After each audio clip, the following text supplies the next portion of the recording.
इस कार्यक्रम के प्रायोजक है राजेश मसाले। नमस्कार, अभिनंदन स्वीकार कीजिए। आप देख रहे हैं किसने क्या कहा और आपके साथ मैं हूं शबाब। इस कार्यक्रम में हम लोग देखते हैं दिन भर की तमाम वो बड़ी खबरें, वो बड़े बयान जो नेताओं के जुबान से निकले और फिर ऐसा चर्चा का विषय बने कि हर आदमी कह रहा है कि भैया किसने क्या कह दिया। आज के प्रोग्राम में बात होगी यूपी में बिजली संकट पर किस तरह सियासत का पारा है हाई, और इस पर मुख्यमंत्री योगी आदित्यनाथ ने अखिलेश यादव को 2017 से पहले का दौर कैसे याद दिलाया है। क्यों योगी आदित्यनाथ ने कहा है कि बिजली के तारों पर आपकी सरकार में कपड़े सूखते थे, तो जवाब में अखिलेश यादव भी पीछे नहीं रहे। वो कहते हैं कि वनस्पति आई है।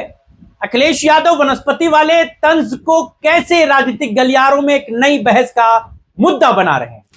2027 के चुनाव से पहले सपा और कांग्रेस के गठबंधन पर भी बयानबाजियां किस तरह हो गई हैं तेज।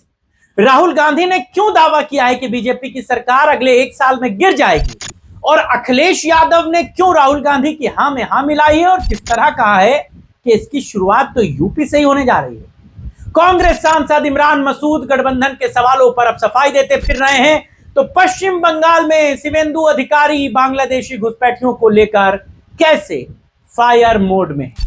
तो आज के कार्यक्रम में बात होगी बिजली की राजनीति की, वनस्पति वाले व्यंग की, 2027 की सियासी जोड़तोड़ की और उन बयानों की जिन्होंने राजनीतिक माहौल को गरमा दिया है। तो चलिए शुरू करते हैं किसने क्या कहा।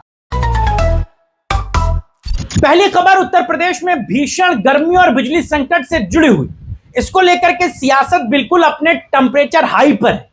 विपक्ष लगातार सरकार पर बिजली कटौती और खराब व्यवस्था का आरोप लगा रहा है, लेकिन आज मुख्यमंत्री योगी आदित्यनाथ ने पलटवार करते हुए सीधे समाजवादी पार्टी और अखिलेश यादव पर निशाना साधा। योगी आदित्यनाथ ने कहा कि ऊर्जा संकट पर वही लोग बोल रहे हैं जिनके समय में लोग बिजली के तारों पर कपड़े सुखाते थे। उन्होंने कहा कि 2017 से पहले प्रदेश में घंटों बिजली गायब रहती थी, गांव अंधेरों में रहते थे और जनता बिजली के लिए इंतजार करती थी। क्या कहा है मुख्यमंत्री जी ने, आप भी सुनिए। याद करना, ऊर्जा संकट पर उंगली कौन उठा रहे हैं? जिनके समय में बिजली के तार पर लोग कपड़ा सुखाते थे। ये सच्चाई है। समाजवादी पार्टी के समय में बिजली नहीं आती थी। उस समय ये लोग क्या करते थे, किसी भी जिले में बिजली देनी हो तो 1 सप्ताह रात्रि के लिए बिजली आती थी, दूसरे सप्ताह दूसरे जिले में आती थी, कभी दिन में कभी रात्रि में। यहां पे तो पूरी बिजली दी जा रही है। तो सरकार इसे अपनी उपलब्धि बताने की कोशिश कर रही है, लेकिन विपक्ष कह रहा है कि आज भी गर्मी आते ही बिजली व्यवस्था चरमरा जाती। और अगली खबर मुख्यमंत्री योगी आदित्यनाथ के इसी बयान के जवाब। मुख्यमंत्री के बयान के बाद अखिलेश यादव ने भी अपने अंदाज में मुख्यमंत्री को जवाब दिया, लेकिन इस बार चर्चा बिजली से हटकर वनस्पति तक पहुंच गई। अखिलेश यादव ने कहा कि गर्मी का मौसम आ गया है, बनारस में ठंडाई के लिए 120 किलो वनस्पति पकड़ी गई है, और फिर मुस्कुराते हुए बोले, आप लोग तो जानते ही हैं वनस्पति चीज क्या है। क्या कहा अखिलेश यादव ने, जरा सुन लीजिए। कल की खबर मैंने अखबार में पढ़ी है, हो सकता सही हो गलत हो। गर्मी का मौसम आ गया, बनारस में 120 किलो वनस्पति पकड़ी गई है ठंडाई के लिए। 120 किलो वनस्पति। केवल मुख्यमंत्री जी बिजली के कारखाने का नाम ले दें तो तुम्हें भी राहत मिल जाएगी थोड़ी। तो राजनीतिक गलियारों में इस बयान को व्यंग्य और संकेतों वाली राजनीति के तौर पर देखा जा रहा है। बिना सीधे नाम लिए अखिलेश यादव ने सरकार और सिस्टम पर तंज कसने की कोशिश की। 2027 के विधानसभा चुनावों से पहले सपा और कांग्रेस के रिश्तों पर लगातार चर्चा हो रही है। इसी बीच राहुल गांधी का बयान अब सियासी हलकों में एक बड़ी चर्चा को जन्म दे रहा है। राहुल गांधी ने दावा किया है कि बीजेपी की सरकार अगले 1 साल में गिर जाएगी। अब सवाल यही उठ रहा है कि क्या यह सिर्फ राजनीतिक हमला है या विपक्ष कोई बड़ा राजनीतिक बदलाव आने का दावा कर रहा है। बीजेपी इस बयान को कल्पना बताती है तो विपक्ष इसे जनता के मूड से जोड़कर देख रहा है, लेकिन राहुल गांधी का यह बयान चर्चा में।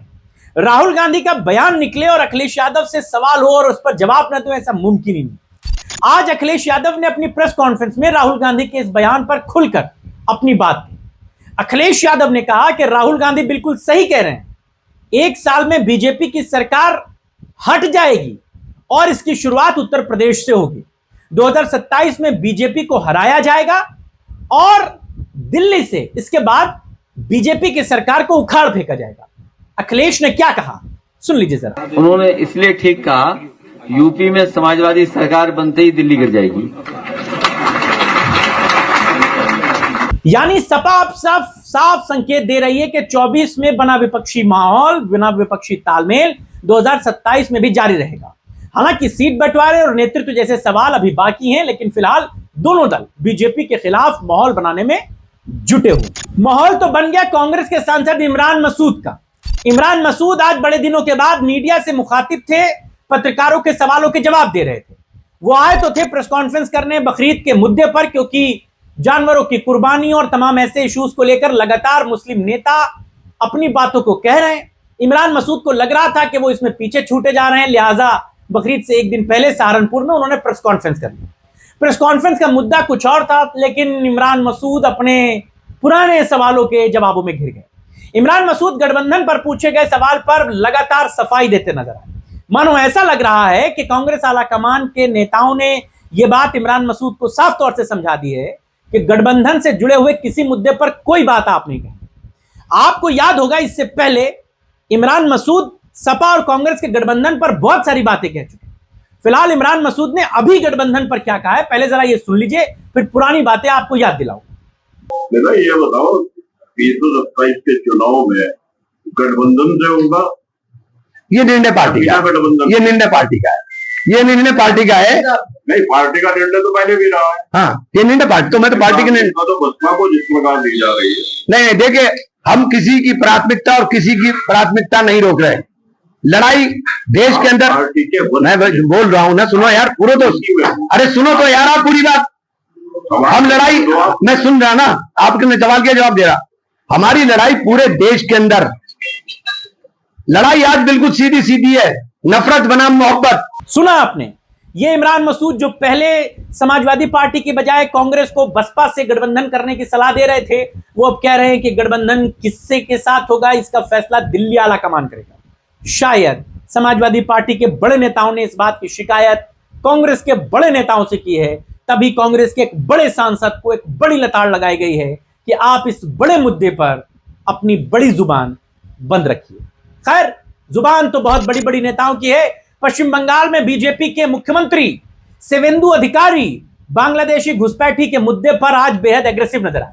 शिवेंदु अधिकारी ने कहा कि उन्होंने पुलिस से कह दिया है कि घुसपैठियों को जेल में डालने की जरूरत नहीं है, उन्हें कपड़ा, दवा और खाना क्यों देंगे, क्या वो हमारे दामाद हैं? क्या कहा है उन्होंने, सुन लीजिए। ये लोग को, पुलिस को हम लोग बता दिया जेल में भेजने का जरूरत नहीं है। देश के रुपया में खाना खाएगा, कपड़ा देगा, मेडिसिन देगा, एक दामाद है ये लोग। जल्दी जल्दी भागो, जल्दी जल्दी भागो, नहीं तो जो करना है सरकार करेगा। सुन लिया पूरा बयान आपने। शिवेंदु अधिकारी जिस सख्त लहजे में कह रहे हैं कि जल्दी जल्दी भागो यहां से, नहीं तो जो सरकार को करना है वो करके रहेगी।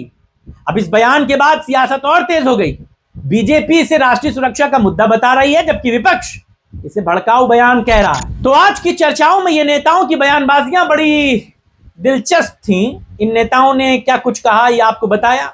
आज हमने बात की कि राजनीति में बिजली से लेकर वनस्पति तक की क्यों चर्चा हो रही है, 2017 के अंधेरे से 2027 की लड़ाई तक के बयान कैसे चल रहे हैं, और नेताओं की भाषा ने सियासी तापमान को किस तरह बढ़ा दिया है। अब देखना यह है कि ये बयान सिर्फ सुर्खियां बनते हैं या फिर आने वाले चुनाव में कोई बड़ा नैरेटिव भी तैयार करते हैं। फिलहाल आप देखते रहिए किसने क्या कहा। कल फिर कुछ नई चर्चाओं, कुछ नए बयानों के साथ आपके बीच होंगे। तब तक पूरी टीम को इजाजत दीजिए। हमारे इस वीडियो को बनाने में मदद की हमारे सहयोगी सुशील कुमार ने। नमस्कार।